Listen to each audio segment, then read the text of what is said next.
മുനമ്പം വിഷയത്തിൽ താൻ വഖഫ് ബോർഡ് ചെയർമാനായ സമയത്ത് ഒരു നോട്ടീസ് പോലും അയച്ചിട്ടില്ലെന്നും CPM നേതാവ് TK ഹംസ. ചെയർമാൻ ആയപ്പോഴാണ് മുനമ്പത്തെ കുടുംബങ്ങൾക്ക് നോട്ടീസ് അയച്ചതെന്ന് പാണക്കാട് റഷീദ് അലി ശിഹാബ് തങ്ങൾ പറഞ്ഞു. മലപ്പുറത്ത് മാധ്യമപ്രവർത്തകരോട് സംസാരിക്കുകയായിരുന്നു അദ്ദേഹം. ഹൈക്കോടതിയിൽ പരാതി പോയി. അങ്ങനെ ഹൈക്കോടതി 2016 സംശയം 16 കാലഘട്ടത്തിലാണ് ഹൈക്കോടതിയുടെ ഡയറക്ഷൻ വന്നത് ബോർഡിലേക്ക് എങ്ങനെ തിരിച്ചുപിടിക്കണമെന്നുണ്ട്. ബോർഡ് ആ തീരുമാനം തിരിച്ചുപിടിക്കാനുള്ള തീരുമാനത്തിൽ നോട്ടീസൊന്നും ഇഷ്യൂ ചെയ്യാതെ അവിടെ വെച്ച് പെൻഡിങ് വെച്ച്. അങ്ങനെ ബെഞ്ച് പറ്റി അവസാനം കോർട്ട് കണ്ടംപ്റ്റ് വന്നപ്പോൾ പിന്നെ ഞങ്ങൾക്കത് എന്തെങ്കിലും ഒന്ന് ആക്കണം. അതിന് പരിഗണിച്ചു എന്ന വലിയ ബോർഡിൽ പരിഗണിച്ചു വെക്കുകയും ചെയ്തു. പക്ഷേ നോട്ടീസ് ഒരു പാർട്ടിക്കും അവിടെ വെക്കേറ്റ് ചെയ്യണമെന്നുള്ള നോട്ടീസോ തിരിച്ചു പിടിക്കാനുള്ള നോട്ടീസോ ഇഷ്യൂ ചെയ്തിട്ടില്ല.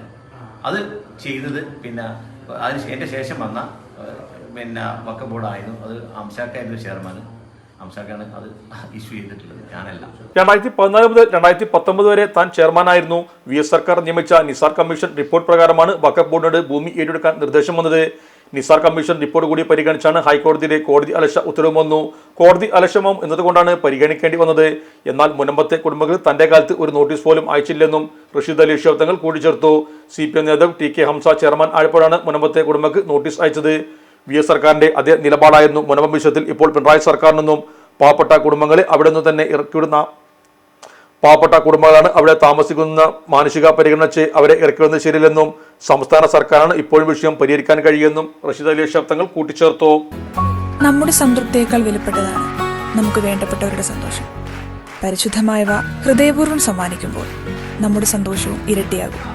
Dubai Golden Diamonds, Pride of Generations, India, Oman, Bahrain.